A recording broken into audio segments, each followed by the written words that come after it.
আজ আমরা শ্রীমদ্ ভগবত গীতা দ্বিতীয় অধ্যায় সাংখ্যযোগের শ্লোক সংখ্যা 24 অধ্যয়ন করব,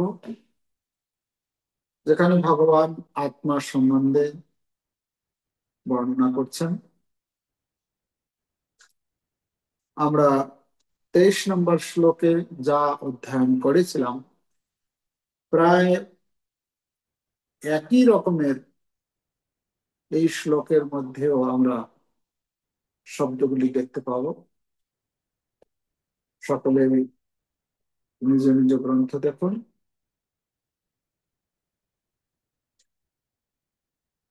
লাইনটা অনেক বড় আছে, তো ভেঙে ভেঙে আমরা উচ্চারণ করব। अच्छेद्योऽयम् अदायुऽयम् अक्लेद्य शुष्य एव च नित्यः सर्वगतस्थाणुः अचलोऽयं सनातनः। अच्छेद्योऽयम् अदायुऽयम् अक्लेद्य शुष्य एव च नित्यः सर्वगतस्थाणुः रचलायं सनातनः। अच्छेद्योऽयम् अदायुऽयम् अक्लेद्यस्य एव च नित्यः सर्वगतस्थाणुः अचलायं सनातनः। श्लोकेर অনুবাদ: এই আত্মা অচ্ছেদ্য, অদাহ্য, অক্লেদ্য ও অশস্য। আত্মা চিরস্থায়ী, সর্বব্যাপ্ত, অপরিবর্তনীয়, অচল ও সনাতন। তাহলে আমরা আত্মার সম্বন্ধে ধারাবাহিক ভাবে শ্রবণ করছি। ভগবান শ্রীকৃষ্ণ অর্জুনের মাধ্যমে আমাদেরকে তিনি এই জ্ঞান প্রদান করছেন। এখানে আত্মার চারটি নিষেধবাচক আর পাঁচটি বিধিবাচক। বিধি নিষেধ যেরকম আমরা বলি, চারটি নেগেটিভ, নেগেটিভ বলা যাবে না, নিষেধমূলক কথা বলা হয়েছে। নিষেধমূলক কি কি? অচ্ছেদ্য মানে ছেদন করা যাবে না, অদাহ্য মানে তাকে জ্বালানো যাবে না, অক্লেদ্য মানে তাকে ভেজানো যাবে না, অশস্য মানে তাকে শুকানো যাবে না। মানে চারটে হচ্ছে নিষেধ। আর পাঁচটি বিধি মানে আত্মা চিরস্থায়ী, আত্মা সর্বব্যাপ্ত, আত্মা অপরিবর্তনীয়, আত্মা অচল, আর আত্মা হচ্ছে সনাতন। তো পাঁচটা বিধি, পাঁচটা। তাহলে এই সর্বমোট 9টি বিষয় এই শ্লোকের মধ্যে ভগবান তুলে রাখছে। তাৎপর্য দেখুন, পারমাণবিক আত্মার এই সমস্ত গুণাবলী অনিবার্যভাবে প্রমাণ করে যে সে অবশ্যই পরমাত্মার পরমাণু সদৃশ অংশ। কার কথা বলা হচ্ছে? আত্মার কথা বলা হচ্ছে। আত্মা মানে কে? সবসময় মনে রাখতে হবে, আত্মা মানে আলাদা ছোট কিছু বস্তু না। আত্মা মানে, আত্মা মানে আমি, আমি, আপনি, এই যত আমরা জীব রয়েছি তাদের কথা বলা হচ্ছে। তো সেটা কিরকম?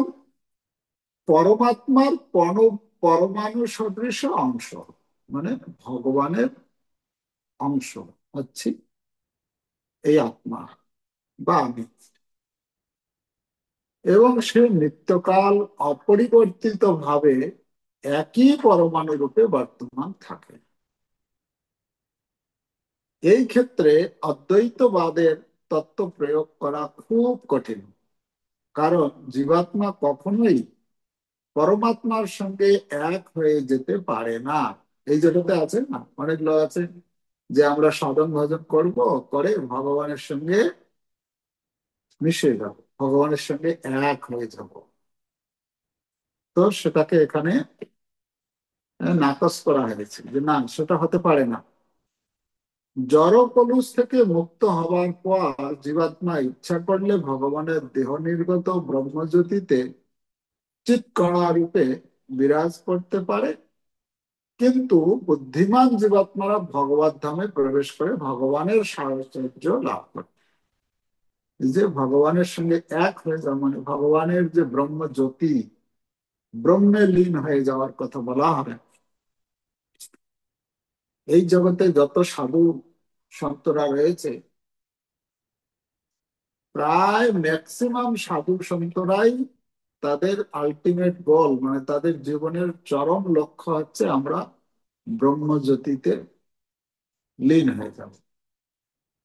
ব্রহ্মেতি, ভগবানের যে তিনটি রূপ রয়েছে, ব্রহ্মেতি, পরমাত্মেতি, ভগবানেতি শব্দতে।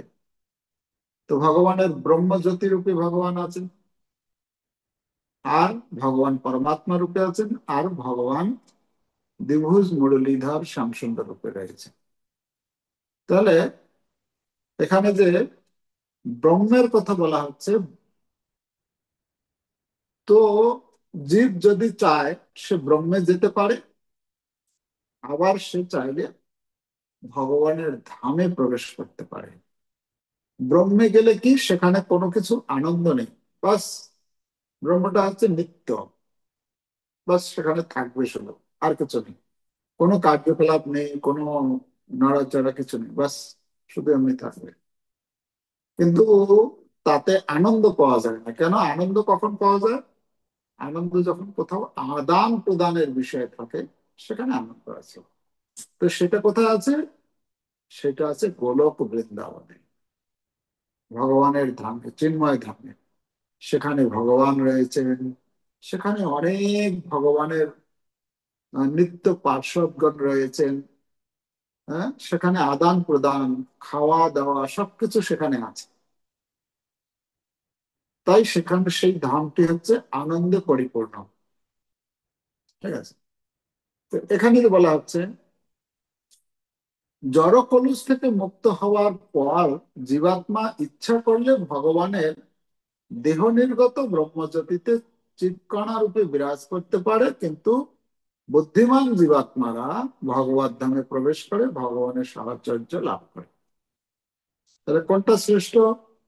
ভগবানের ব্রহ্মজ্যোতিতে লীন হয়ে যাওয়াটা শ্রেষ্ঠ, নাকি ভগবানের ধামে গিয়ে ভগবানের সঙ্গ লাভ করা শ্রেষ্ঠ? ভগবানের ধামে গিয়ে ভগবানের সাহচর্য লাভ করে। পরবর্তী প্যারাগ্রাফ, এখানে সর্বগত অর্থাৎ সর্বব্যাপ্ত শব্দটি তাৎপর্যপূর্ণ। কেননা এ বিষয়ে কোনো সন্দেহ নেই যে ভগবানের সৃষ্টির সর্বত্রই আত্মা বিরাজ করছে। জলে, স্থলে, অন্তরিক্ষে, মাটির মধ্যে, এমনকি আগুনের মধ্যেও জীবাত্মা রয়েছে। আগুনে আত্মা নেই, এই মতবাদটি গ্রহণযোগ্য নয়। কেননা এখানে স্পষ্টভাবে বলা হয়েছে আগুন আত্মাকে দহন করতে পারে না। তাই সূর্য লোকেও সেখানকার উপযোগী দেহ ধারণ করে জীবাত্মা রয়েছে। সূর্য লোকে যদি জীব না থাকতো তাহলে সর্বগত সর্বত্র আত্মার গতি, এই উক্তিটি অর্থহীন হয়ে যেত। তাহলে এখানে আমরা পাচ্ছি আত্মা। আত্মা কি?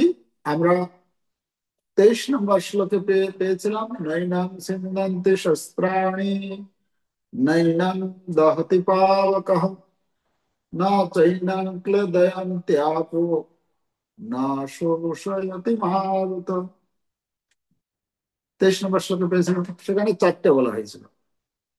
আত্মাকে অস্ত্রের দ্বারা কাটা যায় না, আত্মাকে আগুনের দ্বারা পোড়া যায় না, আত্মাকে জলের দ্বারা ভেজানো যায় না, আত্মাকে শুকানো যায় না, বায়ুর দ্বারা শুকানো যায়।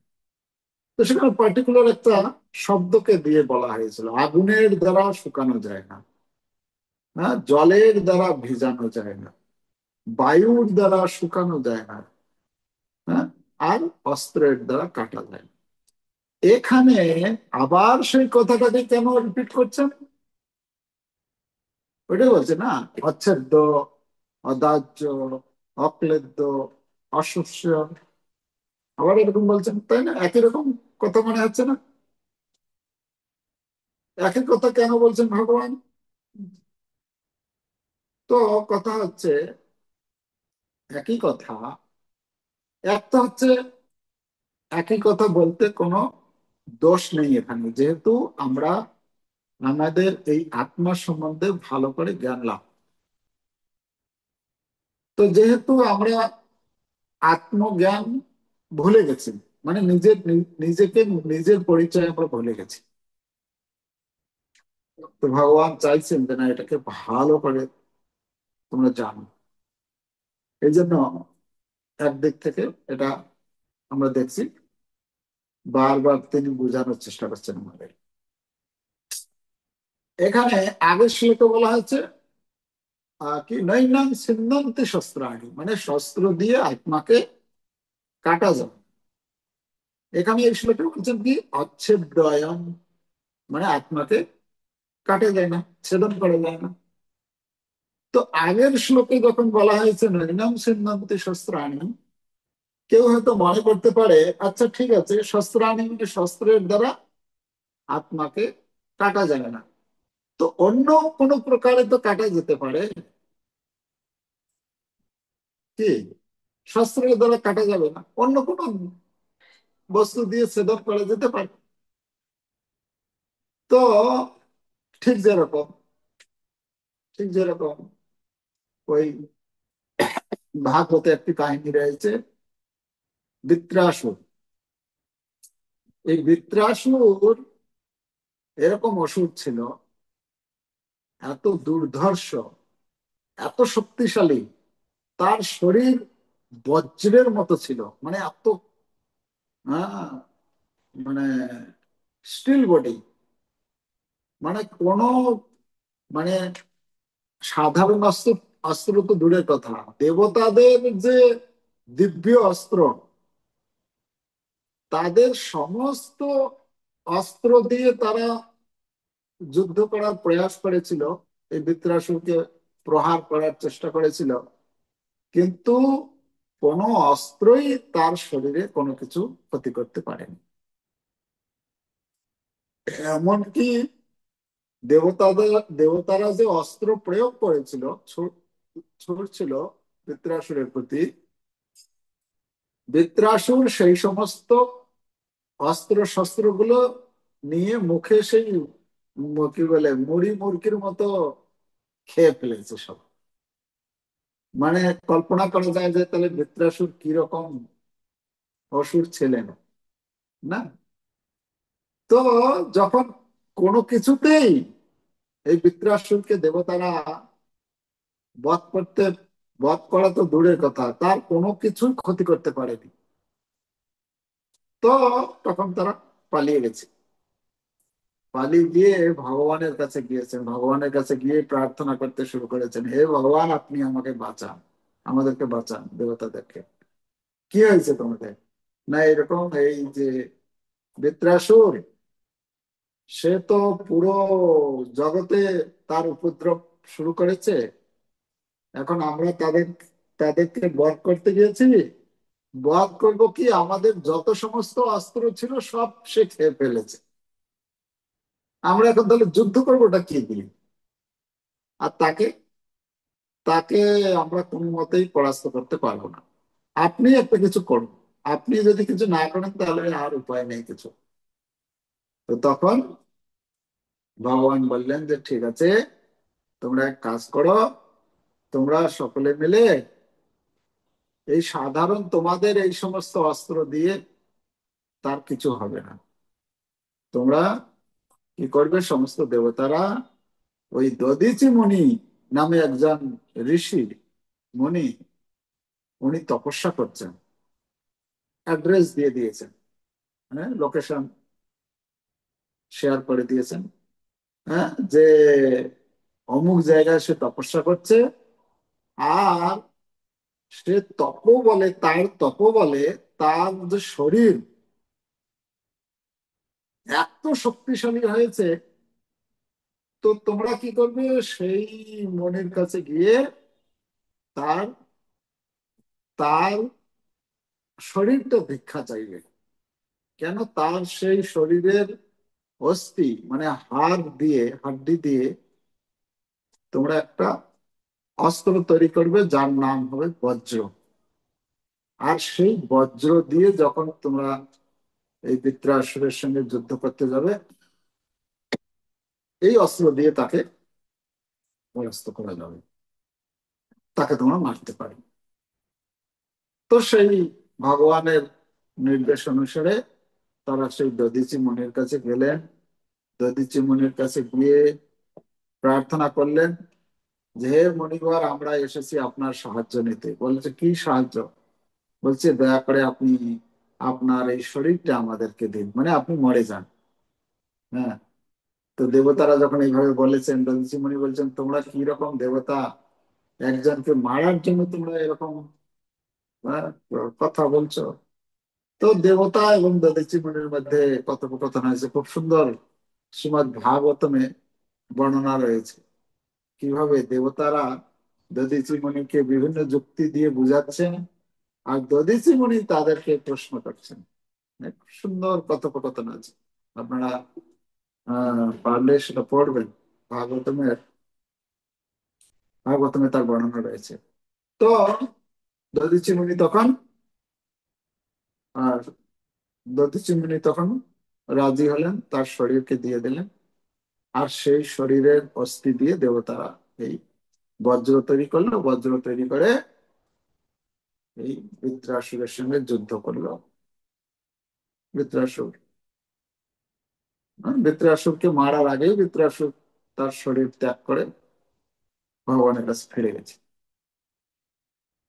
আর তা এখানে কথা হচ্ছে, আমরা বৃত্রাসুরের ঘটনাটা এই জন্য উল্লেখ করছি যে কোন অস্ত্র দিয়ে বৃত্রাসুরকে, এটাকে এখানে বলা হচ্ছে না কোন অস্ত্র দিয়ে আত্মাকে কাটা যায় না। তো বৃত্রাসুরকে কোনো অস্ত্র দিয়েই মারতে পারেনি, কিন্তু তারপরে তো মারলো নাকি বিশেষ অস্ত্র তৈরি করে। তো কেউ মনে করতে পারে, ঠিক আছে, অস্ত্র শস্ত্র দিয়ে কাটা যাবে না, নৈনাং সিন্ধন্তি শস্ত্রাণি, তো অন্য কোনো ভাবে আত্মাকে কাটা যেতে পারে। তখন ভগবান এখানে বলছেন, না না, অচ্ছেদ্যয়ম, কোন রকম অস্ত্রই কাজ করবে না। এই আত্মা এমন একটা বস্তু, কোন রকম অস্ত্র দিয়ে তাকে ছেদন করা যাবে না। এই জন্য বলছেন অচ্ছেদ্যয়। অচ্ছেদ্য মানে তাকে ছেদন করা যাবেই না। অচ্ছেদ্যয়ম অদাহ্যয়ম, অদাহ্যয়ম মানে তাকে জ্বালানো যাবে না। আগে আগের শ্লোকে বলছিল কি, আহ নৈনাং সিন্ধন্তি শস্ত্রাণি নৈনাং দহতি পাবক, মানে আগুনের দ্বারা জ্বালানো যাবে না। তো এখানে হয়তো কেউ মনে করতে পারে, আচ্ছা ঠিক আছে, আগুন দিয়ে হয়তো সরাসরি জ্বালানো যেতে নাও পারে। এরকম অনেক তো ধাতু, অনেক পদার্থ আছে যেগুলোকে আগুনে দিলে সরাসরি সেটা জ্বলে না। আবার যখন সেই সেই বস্তুর সঙ্গে অন্য কোনো কেমিক্যাল বা কিছু এই ধরনের প্রয়োগ একসাথে মিশ্রিত করে যখন জ্বালানো হয়, তখন জ্বলে যায়। এরকম হয় না, অনেক বস্তু আছে। তো আত্মাকে অন্য কোনো ভাবে হয়তো জ্বালানো যেতে পারে। ভগবান বলছেন, না না, এই আত্মাটা এরকম, কোনো কিছুর দ্বারা সেটাকে জ্বালানো যাবে না। এই জন্য এখানে বলছেন অচ্ছেদ্যয়ম অদাহ্যয়ম, এই অদাহ্য, কখনো একে দাহ্য মানে এখানে একে জ্বালানো যাবে না। ঠিক একই রকম ভাবে অশস্য, অশস্য মানে তাকে শুকানো যাবে না।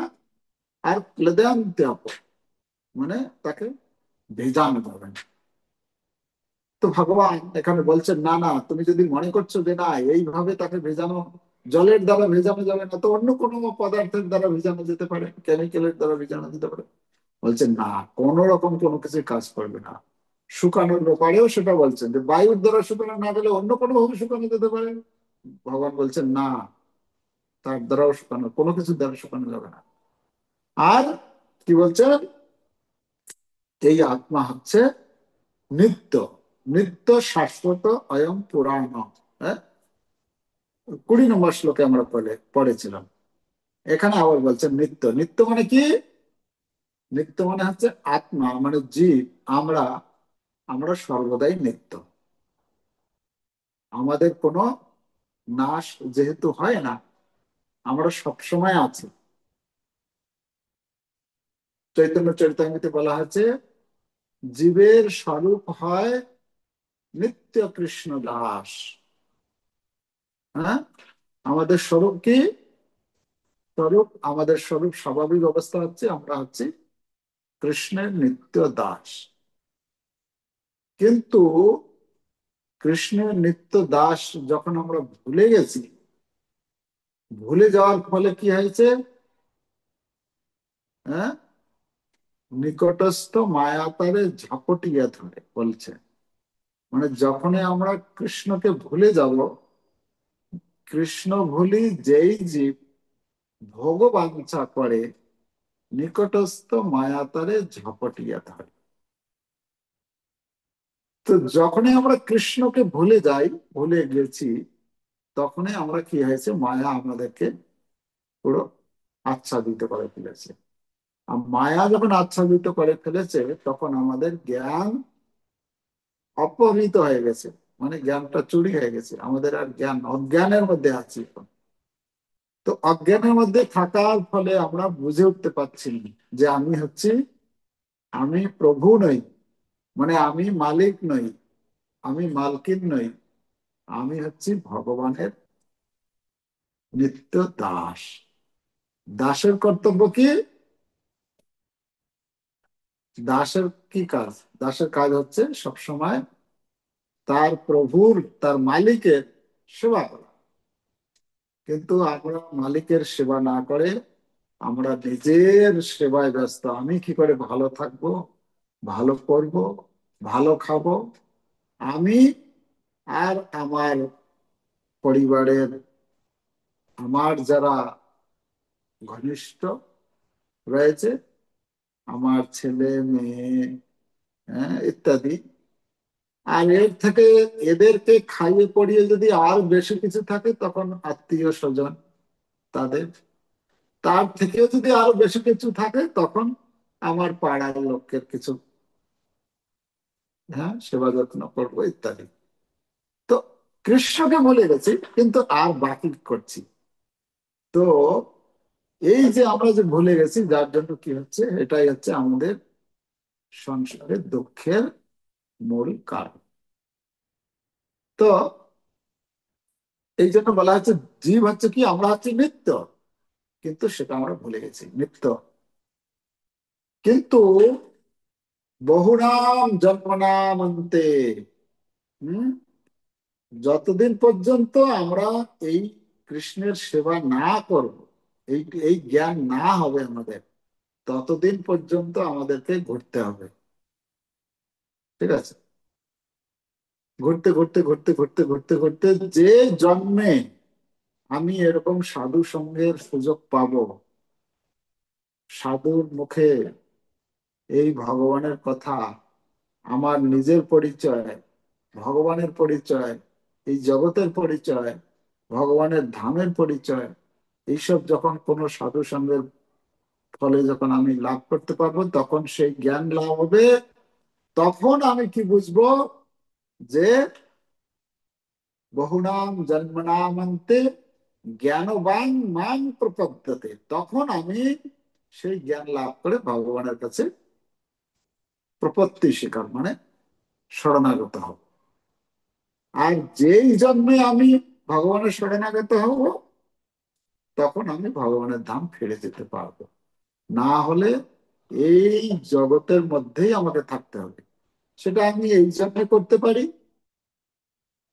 বা এর পরবর্তী জন্মে করব, বা আরো 10 বছর, 10 জন্ম পরে, বা 50 জন্ম বা 100 জন্ম, যতদিন পরেই করি না কেন, কিন্তু যে জন্মে আমি এটা করব সেই জন্মে আমি ভগবানের কাছে ফিরে যেতে পারবো। যতদিন পর্যন্ত আমি করব না, ভগবানের চরণে আত্মসমর্পণ করব না, ভগবান ভক্তির অনুশীলন করব না, ততদিন পর্যন্ত আমাকে এই জগতে থাকতেই হবে। সে কখনো এই মনুষ্য রূপে, কখনো স্ত্রী শরীরে, কখনো পুরুষ শরীরে, কখনো পশু, কখনো পাখি, কখনো দেবতা ইত্যাদি ভ্রমণ করতে থাকতে হবে। এই জন্য বলা হচ্ছে, বহুনাম জন্মনাম অন্তে জ্ঞানবান মাং প্রপদ্যতে বাসুদেব সর্বমিতি সব মহাত্মা সুদুর্লভ। সেই রকম মহাত্মা অত্যন্ত দুর্লভ। দুর্লভ হবে তো, কত জন্ম জন্মান্তর ধরে আমরা শুধু মায়ার সেবা, মানে নিজের সেবাই করে যাচ্ছি, ভগবানকে ভুলে গেছি। তার পরবর্তী শব্দ দিয়েছে মৃত্যুর পরে সর্বগত। সর্বগত, সর্বগত মানে আত্মা হচ্ছে সর্বত্র অবস্থান করেন। এই আত্মা কখনো মনুষ্য শরীরে আছে, কখনো পশু পাখির শরীরে আছে, কখনো বা দেবতার শরীরে আছে, মানে সর্বত্র সে ভ্রমণ করছে আত্মা। তাই তো? আত্মা মানে আমি যে এখন এই মনুষ্য শরীরে আছি, এর আগের জন্মটা যে আমার কি শরীরে ছিল আমি জানি না। হয়তো কোনো পশু শরীরে ছিলাম, তার আগের জন্মে তো আর আলাদা কিছুতে ছিলাম। তো সর্বত্র ভ্রমণ করছি, কখনো জলে, কখনো স্থলে, কখনো পশু পাখি, কখনো কীট পতঙ্গ, কখনো আকাশে উড়ে বেড়াচ্ছি, বিভিন্ন রকমের। তো সর্বগত মানে সর্বত্র আমরা জীব সর্বত্রই ভ্রমণ করছি, সর্বত্র ভ্রমণ করছি। কিন্তু সর্বত্র ভ্রমণ করলেও আত্মা হচ্ছে নিত্য। বলা চৈতন্য চৈতন্যতে বলা হচ্ছে, এই এক তো হচ্ছে যে এক জন্ম থেকে আরেক জন্ম, মানে এক প্রজাতি থেকে আরেক প্রজাতি, এক শরীর থেকে আরেক শরীরে যাচ্ছি। আর একটা হচ্ছে কি, এক স্থান থেকে অন্য স্থানে। মনে করুন হয়তো এখন আমরা এই ভারতে জন্মগ্রহণ করেছি, এর আগে হয়তো অন্য কোনো দেশে জন্ম হয়েছিল, কখনো বা অন্য ব্রহ্মাণ্ডে জন্ম হয়েছিল। সেই জন্য চৈতন্য চরিতামৃতে বলা হচ্ছে, ব্রহ্মাণ্ড ভ্রমিতে কোন ভাগ্যবান জীব গুরু কৃষ্ণ প্রসাদে পায় ভক্তিলতা বীজ। তো ব্রহ্মাণ্ড ভ্রমিতে মানে এটা যেরকম একটা ব্রহ্মাণ্ড আছে, আমাদের এই ব্রহ্মাণ্ডের সৃষ্টিকর্তা হচ্ছেন ব্রহ্মাজি, চতুর্মুখ ব্রহ্মা। এইরকম আরো অসংখ্য ব্রহ্মাণ্ড রয়েছে।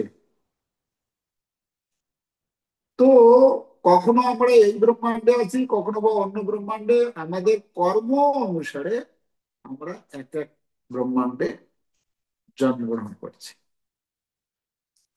তো বলা হচ্ছে, এই যে আমরা ভ্রমণ করছি এক জায়গা থেকে আরেক জায়গা, আরেক জায়গা থেকে আরেক জায়গা, ব্রহ্মাণ্ড ভ্রমিতে কোন ভাগ্যবান জীব, ভাগ্যবান জীব, তার মধ্যে থেকে ভাগ্যবান জীবেরাই কি করতে পারে, গুরু কৃষ্ণ প্রসাদে পায় ভক্তিলতা বীজ। এই ভক্তিলতার যে বীজ, হ্যাঁ, এটা কি করে আমরা লাভ করতে পারবো? গুরু কৃষ্ণ, গুরু কৃষ্ণ প্রসাদে পায়। গুরু, গুরুর কৃপাতে, গুরুর আশীর্বাদে আমরা কৃষ্ণকে লাভ করতে পারি। আর কৃষ্ণের কৃপাতেই গুরু, গুরু সদ্গুরু পাওয়া যায়। সদ্গুরু পেতে গেলে কৃষ্ণের কৃপার প্রয়োজন। কৃষ্ণ যদি কৃপা না করে তাহলে আমরা সদ্গুরু পেতে পারি না। না, কৃষ্ণ যার প্রতি কৃপা করেন তিনি সদ্গুরুর সন্ধান পান। তো এখানে বলা হচ্ছে কি, গুরু কৃষ্ণ প্রসাদে পায় ভক্তিলতা বীজ। ভক্তিলতা বীজ, ভক্তিলতা বীজটা কি হবে? গুরুদেব, যখন আমরা সেই কৃপা লাভ করতে পারবো, তখন সেই গুরুদেব কি করবে? আমার হৃদয় রূপী, হৃদয় রূপী জমিতে, ভূমিতে এই কৃষ্ণ ভক্তির বীজ বপন করে দিবেন। আর আমি তখন কি করব? আমার কি কাজ হবে? সেই যে বীজটা যে দিবেন, আমাকে তখন কি করতে হবে? বীজটাতে জল দিতে হবে, তাই না? জল সিঞ্চন করতে হবে। তো জল সিঞ্চনটা কি? শ্রবণ কীর্তন জলে করায়ে সেচন বলা হচ্ছে। মানে শ্রবণ করছি আর কীর্তন, শ্রবণ আর কীর্তন, এটা হচ্ছে সেই আত্মার খাদ্য। মানে সেই ভক্তিটা, ভক্তিলতা বীজটা বাড়বে যদি আমরা শ্রবণ, যত আমরা ভগবানের কথা শ্রবণ করব আর ভগবানের কীর্তন করব, তত আমাদের ভক্তিলতা বীজটা তাড়াতাড়ি অঙ্কুরিত হবে।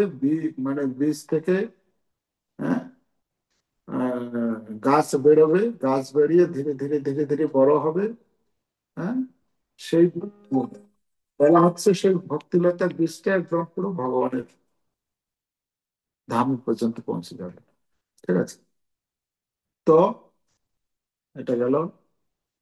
তারপরে আমরা এখানে শব্দ পাচ্ছি সর্বগত। সর্বগত মানে, সর্বগত আলোচনা করলাম। আচ্ছা, সর্বগত প্রভুপাদ এখানে তাৎপর্য বলছেন। সর্বগত মানে, সর্বগত মানে হচ্ছে, প্রভুপাদ বলছেন যে জীব, জীব আত্মা সর্বগত মানে সে সর্বত্রই আছে। যেরকম জলে থাকতে পারে, জলে কিছু প্রাণী আছে না? জলে আছে কিছু, তারপরে স্থলে কিছু আছে, আচ্ছা আকাশে কিছু আছে। তো প্রভুপাদ বলছেন এমনকি ওই সূর্যলোকে চন্দ্রলোকেও আছে, এমনকি আগুনের মধ্যেও এই প্রাণী আছে, জীবাত্মা আছে। কেউ হয়তো বলতে পারে কি করে থাকতে পারে? আগুনে তো মরে যাবে, পুড়ে যাবে। না, আমাদের শরীরটা যেরকম, কি প্রধান শরীর আমাদের? আমাদের শরীরে কি বেশি আছে?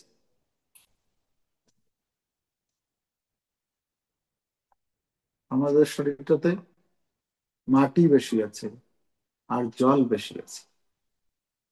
এই যে পাঁচটা জিনিস দিয়ে যে তৈরি হয়, তৈরি হয় না পাঁচটা, পঞ্চমহাভূত বলে হচ্ছে, যে মাটি, জল, আগুন, বায়ু, আকাশ। এটা কি? মাটি, জল, আগুন, মাটি, জল, আগুন, বায়ু, আকাশ, এই পাঁচটা উপাদান দিয়ে। তো এক একটা শরীর এক এক, এক এক পরিমাণ বেশি, মানে এক একটা বস্তুর পরিমাণ বেশি থাকে। যেরকম আমরা আকাশে উঠতে পারি না, এক জায়গা থেকে আরেক জায়গায় যেতে পারি না। যে কি বলে দেবতারা, তারা এক এক জায়গা থেকে, তাদের স্বর্গ থেকে এখানে আসে আবার চলে যায়, হ্যাঁ না? আচ্ছা, তো কথা হচ্ছে এখানে যেটা বলা হচ্ছে যে আত্মা তো কখনো আত্মাকে, আত্মাকে তো কখনো কি বলে আগুন দিয়ে তো পোড়ানোই যায় না। তাহলে আগুনে কেন থাকতে পারবে না? যেরকম সূর্যলোকে, সূর্যলোকে সেখানে আত্মা আছে। তো সেখানকার শরীর কি দিয়ে, কি প্রধান? সেই সমস্ত শরীরে আগুন, আগুন পরিমাণটা বেশি আছে, তাই সেখানে থাকার উপযুক্ত। তো এটা সেইভাবে আমাদেরকে বিচার করতে হবে। এই জন্য শিল প্রভুপাদ বলছেন যে আগুনেও জীব রয়েছে। আচ্ছা, তার পরবর্তী শব্দ দিচ্ছে স্থাণু। স্থাণু শব্দের অর্থ কি? স্থ, স্থ মানে হচ্ছে স্থির, মানে আহ আছে, অবস্থান করা। আর অনু মানে, অনু মানে হচ্ছে ক্ষুদ্র, ছোট। তাহলে স্থাণু শব্দের অর্থ হচ্ছে কি? স্থাণু শব্দের অর্থ হচ্ছে কণা, মানে ছোট্ট কণা, কণার উপর। তো এই যে শরীর যে আছে আমাদের, এই শরীরের মধ্যে আত্মা কি রকম আছে? একদম ক্ষুদ্র আকারে আছে। কতটা ক্ষুদ্র? আমরা পড়েছি একটা চুলের অগ্রভাগের 10,000 ভাগের 1 ভাগ হচ্ছে আত্মার সাইজ। তাহলে কত সূক্ষ্ম না, কত একদম সূক্ষ্ম। এতই সূক্ষ্ম, এতই সেটা ছোট, যে এই জগতের এখনো পর্যন্ত কোনো মেশিন বেরোয়নি, সেই অনুবীক্ষণ যন্ত্র বেরোয়নি যে সেই আত্মাটাকে দেখা যাবে। আর সেই আত্মাটা হচ্ছে কে? সেই আত্মাটা হচ্ছে আমি। ঠিক আছে? এই জ্ঞান আমরা শাস্ত্র থেকে পাচ্ছি। আর একটা শব্দ বলছেন, আত্মা হচ্ছে অচল। অচল, অচল মানে সে চলতে পারে না। আচ্ছা, অচল শব্দ থেকে আমরা এভাবে নিতে পারি, অচল মানে হচ্ছে যেমন যদি কাউকে যদি বেঁধে রাখা হয়, সে চলতে পারে? সে চলতে পারে না। ঠিক আমরা প্রত্যেকটি জীব, আমরা কার দ্বারা বন্ধনগ্রস্ত আছি? 3টা গুণের দ্বারা। 3টা গুণ আমাদেরকে কি করেছে? গুণ মানে কি? গুণ মানে হচ্ছে রশ্মি, দড়ি। সেই দড়ি দিয়ে আমাদেরকে কি করেছেন? বেঁধে রেখেছেন। আমরা নিজের ইচ্ছায় কোনো কিছুই করতে পারি না। কে আমাদেরকে করান? এই 3টা গুণ। এই 3টা গুণের বন্ধনগ্রস্ত হয় আমরা, স্বতন্ত্র ভাবে কিছু করতে পারি না। কেউ হয়তো বলতে পারে, আরে জীব তো অনেক কর্ম করছে। হ্যাঁ, কর্ম করছে। কি কর্ম করছে? যে গুণ তাকে যেরকম কর্ম করাচ্ছে সেই রকম কর্ম করছে। বুঝে গেল? আমাদের ভেতরে যখন যে গুণের প্রভাব বেশি হয়, তখন আমরা সেই রকম কার্যকলাপ করি। এই গীতার মধ্যে একটা ছবি আছে, দেখেছেন আপনারা? এরকম করে সেই হাত দিয়ে করছে, আর নিচে 3জন আছে, আছে না? এই ছবিটার অর্থ কি? এই ছবিটার অর্থ হচ্ছে যে প্রকৃতি এই 3টা গুণ দিয়ে আমাদেরকে নাচাচ্ছে। পুতুল নাচ দেখেছেন? পুতুল নাচ, হাতে সরু সুতো থাকে, দেখা যায় না, আর আঙ্গুল নাড়াতে থাকে না, পুতুলটা নাচতে থাকে। তো ঠিক আমরা যে নাচছি, মানে আমরা যে বিভিন্ন রকম কর্মগুলো করছি, কিভাবে করছি? এই 3টে গুণ, এই দড়ি দিয়ে প্রকৃতি আমাদেরকে নাচাচ্ছে। যাই হোক, শুনতে বলে, শুনতে মনে হবে যেন এটা একটা গল্পের মতো, কিন্তু না, প্র্যাকটিক্যাল আমরা ওর মধ্যে দিয়ে যাচ্ছি। ঠিক আছে? তো আর একটা লাস্টের শব্দ দিয়েছে সনাতন। সনাতন মানে হচ্ছে, আমরা বলি না সনাতন ধর্ম, এখন তো এখন বিশাল চলছে সনাতন ধর্মী। সনাতন ধর্ম, সনাতন মানে পূর্বে ছিল, বর্তমান আছে, ভবিষ্যতেও থাকবে। সনাতন, তা কখনো নষ্ট হবে না। সনাতন মানে হচ্ছে প্রত্যেকটি আত্মা, প্রত্যেকটি জীবাত্মা হচ্ছে কি? ভগবানের নিত্য শাশ্বত অংশ। ভগবদ্গীতায় ভগবান বলছেন 15 অধ্যায়ে যে মমই বাংশ জীবলোকে জীবভূত সনাতন। প্রত্যেকটি জীব হচ্ছে কি? ভগবান বলছেন এই প্রত্যেকেই হচ্ছে আমার নিত্য সনাতন অংশ। মানে জীব সর্বদাই জীব থাকে, কখনো সে ভগবান হতে পারে না, ভগবান হয়ে যায় না। আর আমরা যে সনাতন জীব, মানে ভগবানের অংশ, ভগবানের সেবক, সেটা আমরা ভুলে গেছি। তো এই জন্য ভগবান এখানে এই ভগবত গীতার জ্ঞান প্রদান করছেন। উদ্দেশ্য হচ্ছে এটা যে আমরা যে হচ্ছি ভগবানের নিত্য সেবক, সেই কথা যে ভুলে গেছি, সেটাকে যাতে আমরা পুনরায় স্মরণ করে তার সেবায় যেন নিজেকে নিযুক্ত করি। যদি আমরা করি, তাহলে আমরা এই দুঃখময় পরিস্থিতি থেকে মুক্তি লাভ করতে পারবো, আমরা প্রকৃত আনন্দ লাভ করতে পারবো। তো আজকের শ্লোকে এই পর্যন্ত আলোচনা। আমরা এখানে পেলাম চারটি হচ্ছে নিষেধমূলক শব্দ, আর পাঁচটি হচ্ছে বিধি, মানে আত্মার যে গুণ সম্বন্ধে সেখানে এই শ্লোকে আমরা সর্বমোট 9টি বিষয় আমরা আলোচনা করলাম। হরে কৃষ্ণ কৃষ্ণ কৃষ্ণ হরে হরে, হরে রাম রাম রাম হরে হরে।